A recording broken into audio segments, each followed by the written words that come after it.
술 마시다가 그냥 지인한테 옆구리 찔려가지고 간이 절단되고 쓸개 떼내고 죽을 뻔했는데 이걸 용서해줘? 전과 18범의 간 절단 사건, 그 사건의 반전입니다.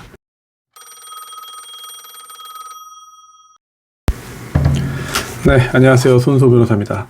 오늘은 2018년 서울 중랑구에서 벌어진 전과 18범의 간 절단 사건, 그리고 그 사건의 반전입니다. 재판이 두 번 이루어졌고요. 1심과 2심의 차이가 있습니다. 이 차이에 주목해야 하는데요. 오늘도 역시 판결문입니다. 실제 있던 사건이고요. 정말 우리 주변에서 발생했던 사건, 지금도 어딘가에서 벌어지고 있는 사건들 상세하게 말씀을 드리겠습니다. 자, 이 사건 살인입니다. 2018년 7월 12일 8시 10분경에요. 중랑구에 있는 한 술집이 있는데 그 술집이 이제 길가에 이제 노상에 야외 테이블을 갖다 놓고 손님을 이제 받은 거예요. 손님들이 안에서도 먹지만 이제 한여름이고 또 저녁이니까 밖에서도 먹는 거죠. 자, 그런데 이 피고인 50대입니다. 이 50대의 피고인이 술을 마시는데요. 평소 알고 지내던 역시 50대인 53세인 피해자를 보게 됩니다. 자, 그런데 이 피해자는 일행이 2명 있었어요. 그래서 이렇게 3명이 있던 겁니다. 3명이 있었고 이 피고인이 우연히 그 3명을 만났는데 1명은 알고 2명은 몰랐거든요. 자, 그런데 야외 테이블에서 함께 술을 마시게 됩니다. 술 좋아하는 사람들인데요. 뭐 합석해가지고 술을 마시는 게 그렇게 이상한 일은 아닙니다. 자, 그런데 다툼이 벌어집니다. 술 마시다가 싸움이 뭐 날 수도 있죠. 네, 날 수 있습니다. 술 마시면 뭐 매번 싸우는 사람도 간혹 있고요. 자, 이러다가 이 피고인이 지인이었던 그 피해자에게 뭔가 좀 이제 좀 안 좋은 말을 들어요. 그래서 기분이 안 좋아졌습니다. 자, 그런 상황에서 그 일행 2명 중에 1명이 자리를 비웠습니다. 이제 상대방은 이제 그 2명이 있는 거죠. 자, 그런데 그 2명도 이 피고인이 싫었던 것 같아요. 그래서 자리를 옮깁니다. 너 혼자 마셔라. 우리 따로 마신다. 라고 옮긴 거예요. 저기 다른 테이블로 가니까 격분하게 됩니다. 이게 살인 동기입니다. 야, 나랑 술 마시다가 나를 놔두고 니네끼리 딴 데로 가? 다른 테이블로 옮겨? 이거 나를 무시하는 거 아니야? 나를 어떻게 이럴 수가 있어? 기분이 나쁘죠. 그래서 살인을 하게 됩니다. 격분해서 칼로 찔러 죽이자. 자, 이게 이런 결심을 하는 게 쉽지 않죠. 자, 그런데 이 피고인은 전과 18범입니다. 폭력 전과가 거의 대부분입니다. 자, 이런 사람이 살인 결심을 하고요. 주점 안에 주방으로 들어갑니다. 그래서 싱크대 밑에 서랍에서 식칼을 꺼내와요. 식칼 총 길이가 33, 그리고 칼날 길이만 20cm입니다. 큰 식칼을 꺼내서 오른손에 쥐고 주점 밖으로 나와서요. 테이블에서 자기들끼리 술을 마시고 있던 그 2명에게 다가갑니다. 그래서 다 죽여버린다. 이런 말을 하면서 피해자의 오른쪽 옆구리를 한번 찌릅니다. 결과가 굉장히 심각했습니다. 간이 절단됐어요. 간이 잘렸습니다. 식칼에 의해서. 자, 당연히 쓰러졌고요. 옆에 있던 일행이 1명 있잖아요. 처음 만난 사람 1명이 있었습니다. 그 1명이 곧바로 제지했습니다. 그래서 추가적인 공격으로 이어지진 않았는데 그 다음에 도망갔어요. 근데 도망갔다가 오래 숨어있지 못하고 곧바로 잡혔습니다. 자, 그런데 이 피고인 잡힌 다음에도요. 오히려 내가 왜 그런 범행을 저질렀는지를 막 얘기를 하는 거예요. 경찰 앞에서. 그러고서는 피해자 어떻게 됐습니까? 후회해요. 저 살아야 되는데 저 어떻게 됩니까? 이런 얘기를 하나도 안 하고 오히려 이 피해자에 대해서 굉장히 좀 위협적인, 피해자를 위협하는 말만 이어갑니다. 폭력성을 드러낸 거죠. 자, 그런데 그래도 하늘이 도와서 간이 절단되고 또 수술 과정에서 쓸개를 또 잘라내기도 했습니다. 손상이 이루어졌으니까요. 이런 상황 그래도 하늘이 도와서 사망하진 않았고요. 간 절단, 쓸개 제거 수술을 통해서 살아났습니다. 자, 그런데 이 사건 지금 간 절단, 쓸개 제거가 굉장히 중대한 상해입니다만 이후에 이어지는 이야기는 더 참 놀랍고 굉장히 좀 황당합니다. 어떤 이야기가 이루어지는지 한번 좀 보시죠. 끝까지 들으셔야 됩니다. 자, 1심 재판이 이루어졌는데요. 1심 재판에서 징역은요. 형량은 징역 3년 6개월입니다. 자, 그런데 중요한 건 왜 그런 형량이 나왔느냐? 양형의 이유 아니겠습니까? 징역 3년 6개월인 이유는 이래요. 피고인이 피해자를 살해하는 의도로 부엌칼로 복부를 찔렀으나 미수에 그쳤다. 범행 방법이 매우 위험하다. 죄질이 매우 불량하다. 자, 심지어 간의 일부를 절단하고 쓸개를 제거하는 심각한 부상을 입었다. 피해자는 극도의 공포와 정신적 고통을 겪었을 것이다. 그리고 또 하나, 전과입니다. 전과. 자, 이 사람 아까 제일 처음 말씀드렸잖아요. 전과 18범입니다. 총 18번 형사처벌을 받았습니다. 그리고 그 중 대부분이 술에 취해서, 술 마신 다음에 술에 취해서 발현된 폭력적인 성향에 의한 범행이었습니다. 이 사건도 마찬가지잖아요. 이 사건도 비슷합니다. 이렇게 그동안 여러 차례 범행을 해왔고 또 그러한 범행의 모습과 동일한 범죄를 또 저질렀다는 것은 당연히 범죄의 비난 가능성을 높이는 것이 되겠죠. 계속 반복해서 하니까요. 그래서 중형의 선고가 불가피하다고 했습니다. 다만 다 인정해요. 네, 찌른 거 인정하죠. 부정할 수 없잖아요. 잡혔는데 목격자도 있고. 그리고 우발적이었다. 계획적인 범행이 아니라 같이 술 마시다가 감정이 격해져서 우발적으로 한 것이다. 그리고 또 하나 중요한 게 있습니다. 왜 징역 3년 6개월밖에 나오지 않았느냐? 피해자가 용서를 해줍니다. 피해자가 피고인에 대한 처벌을 원치 않습니다. 처벌 불원서를 작성해서 법원에 이게 제출이 된 겁니다. 자, 그렇기 때문에 이걸 다 종합적으로 봐서 징역 3년 6개월형이 선고됐습니다. 그리고 검사는요, 전자발찌도 부착해야 한다고 주장했습니다. 그런데 법원은 그거는 받아들여지지 않았어요. 이거 재범의 위험성이 없으니까 이거는 전자발찌는 대상이 아닙니다. 라고 말을 한 겁니다. 자, 이 판단 근거에서도 상당히 중요한 부분들이 나옵니다. 1984년부터요. 2016년 사이에 32년입니다. 32년 동안 9차례에 걸쳐서 폭력범죄로 처벌받은 전력이 있다. 자, 그런데 이 9번이 모두 다 벌금형이었다. 자, 우리 시청자분들 중에 범죄를 저질러가지고 파출소, 치안센터, 경찰서 갔다 온 분도 있을 수 있습니다. 신고하러 간 것도 있고 붙잡혀 간 것도 있겠지만, 그런데 검찰까지 가고 기소가 돼서 형사재판을 받았다?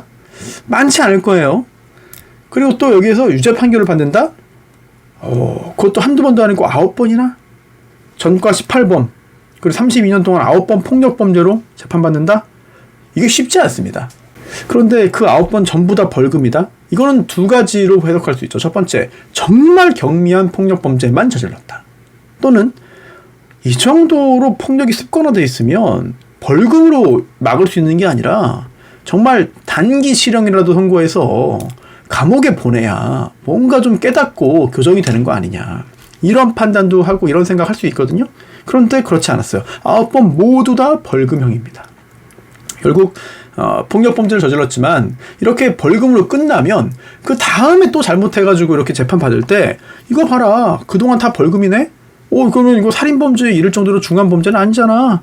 그렇기 때문에 폭력 성향이 있다 하더라도, 게다가 술 마시고 이렇게 여러 번, 진짜 10번 넘게 18번이나 이런 범행을 저질렀어도 살인범죄는 처음이니까 살인범죄를 저지를 가능성은 없는 거 아니냐. 개연성이 있다고 단정할 수 없다라고 보아서 전자발찌 부착 대상은 아니다라고 법원은 판단합니다. 그런데 이거 역시 좀 다른 각도에서 보면 어떨까요? 그동안 18번이나 이런 폭력범죄로 처벌받았습니다.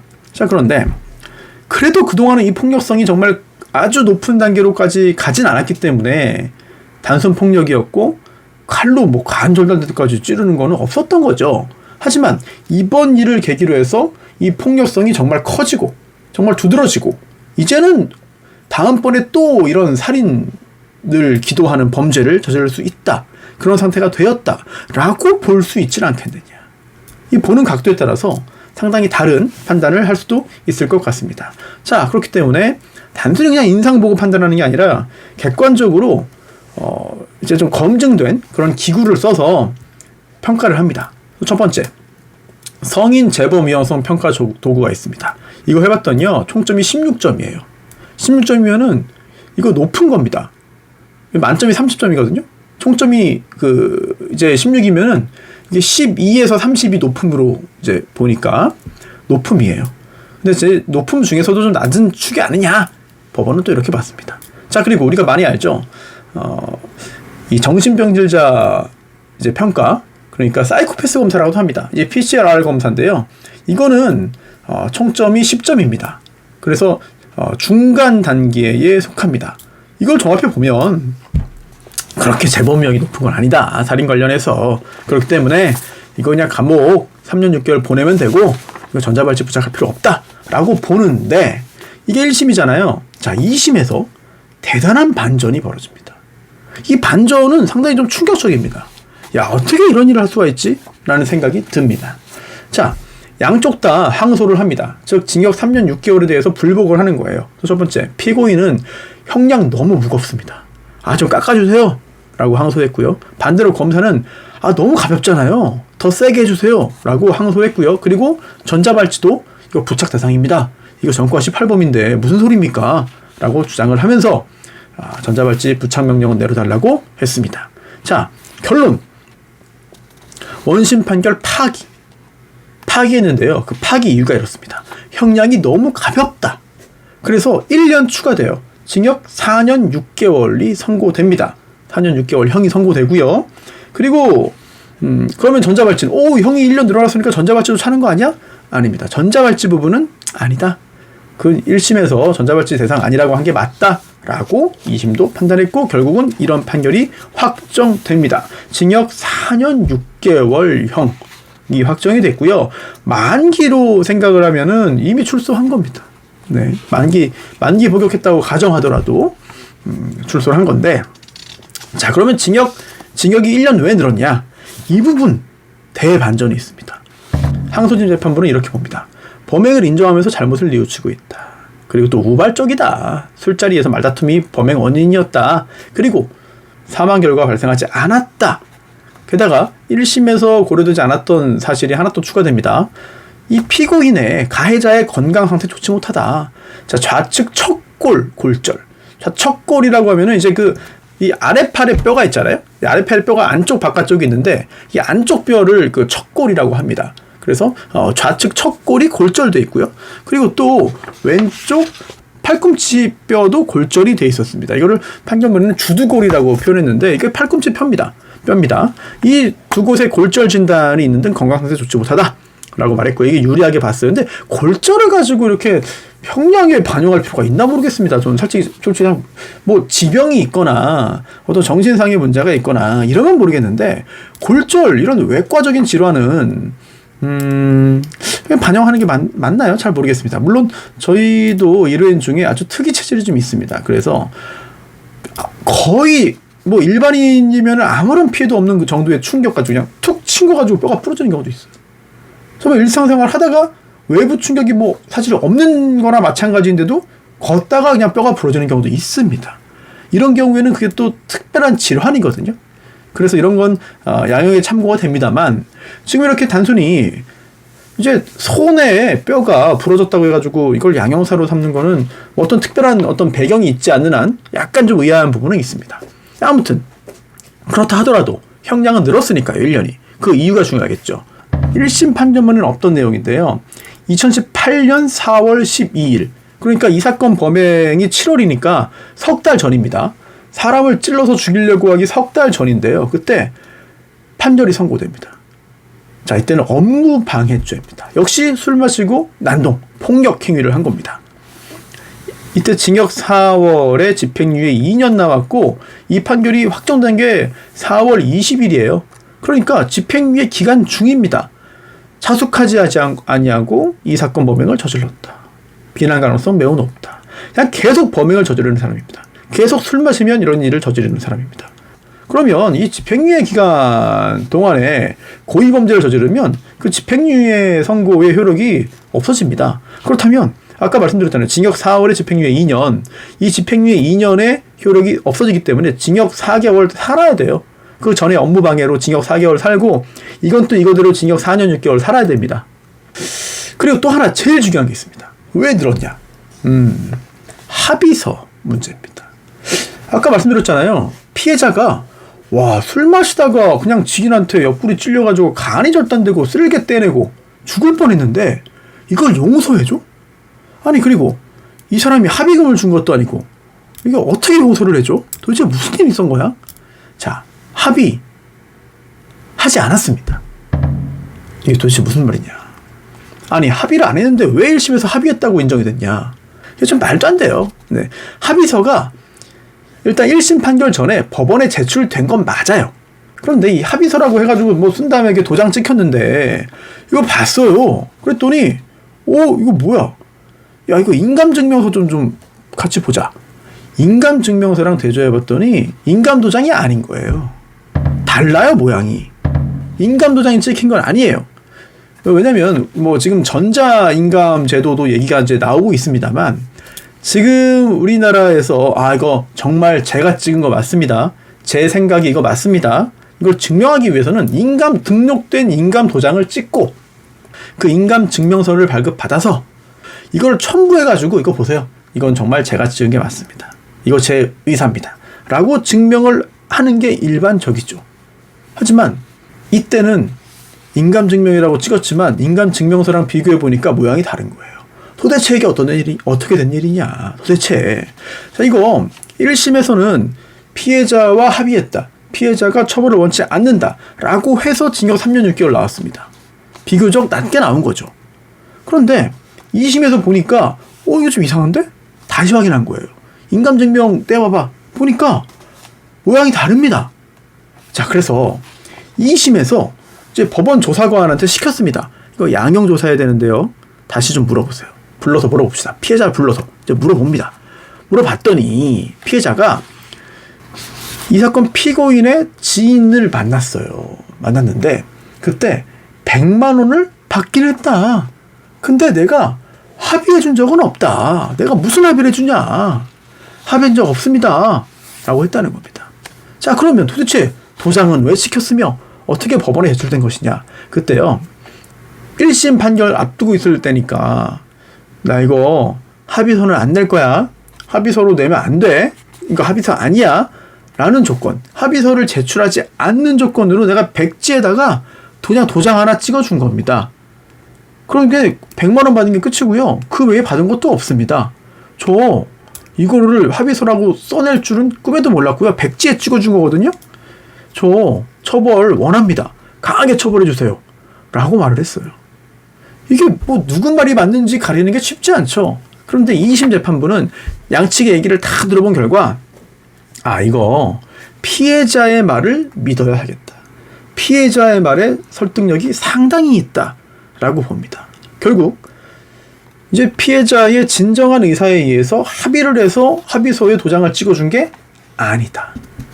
결국 1심은 이 합의를 진정한 합의로 봐서 징역 3년 6개월을 선고했는데 2심에서는 이걸 인정 안 해준 겁니다. 합의 이루어지지 않았다. 피해자가 엄벌을 원한다. 그렇기 때문에 징역 1년 늘어서 4년 6개월이 선고됩니다. 그리고 또 하나 중요한 쟁점이 있죠. 바로 전자발찌. 2심에서도 전자발찌를 부착하지 않아도 된다고 봐요. 자, 그런데 2심 판결문에 또 우리를 좀 고민스럽게 만드는 지점이 있습니다. 피고인 음주 습관에 문제가 있음을 본인도 알고 있다. 인식하고 있다. 그리고 향후 금주하겠다면서 재발 방지를 다짐하고 있다. 이걸 긍정적으로 봤다는 겁니다. 그런데 입장 바꿔놓고 봐서 이게 되겠습니까? 향후 금주하겠다? 재발 방지 약속했다? 이걸 가지고 과연 이걸 정말 믿나요? 믿을 수 있습니까? 아무튼 그 다음에 이제 그 상당 기간 음주 등 위험 요인들을 차단하고 생명에 대한 소중함을 깨우치도록 성행을 교정할 필요가 있으며 음주 습관 개선을 위해 알코올 치료 프로그램을 부과하는 게 적절하다고 보고 있다. 이거 하면은 재범 방지 효과를 거둘 수 있을 것이다. 라고 보았습니다. 만기 복역을 했어도 이제 출소를 했을 거거든요. 네. 또 다른 범죄가 있거나 아니면 이제 복역 중에 또 다른 범죄를 저지르지 않았다면 자, 과연 전과치 8번 대부분 술 마시고 폭력성을 발휘한 이런 범죄 전과자, 게다가 이제는 그동안 하지 않았던 심각한 살인미수 범죄까지 저지른 사람, 과연 금주를 할 수 있을 것인가? 과연 이런 범죄를 저지르지 않을 것인가? 다소 좀 의문입니다. 네, 의문이고 혹시라도 나중에 이 사람이 또 술 먹고 또 술 취해가지고 또 주변 사람한테 또 칼부림하면 그때는 그거 누가 책임질 것이냐. 또 다른 피해자가 생기지 않기를 바랄 뿐입니다. 자, 자, 오늘은 2018년 7월에 발생한 중랑구 전과 18범의 간절단 쓸개 제거 사건입니다. 심각한 결과가 발생했고, 이 전과 18범, 술 마시고 전과를 이렇게 많이 쌓은 사람이 그동안 계속 다 벌금형만 받고요. 처음으로 감옥에 갔다가 이제 나왔을 겁니다. 앞으로 정말 감옥에서 4년 6개월 동안, 또 5년 동안 잘 반성하고 습관도 고치고 다시는 술 마시고 이런 폭력적인 행동을 하지 않는 사람이 되어서 나왔기를 기대하면서 오늘도 이 실제 사건 판결문과 함께 알아봤습니다.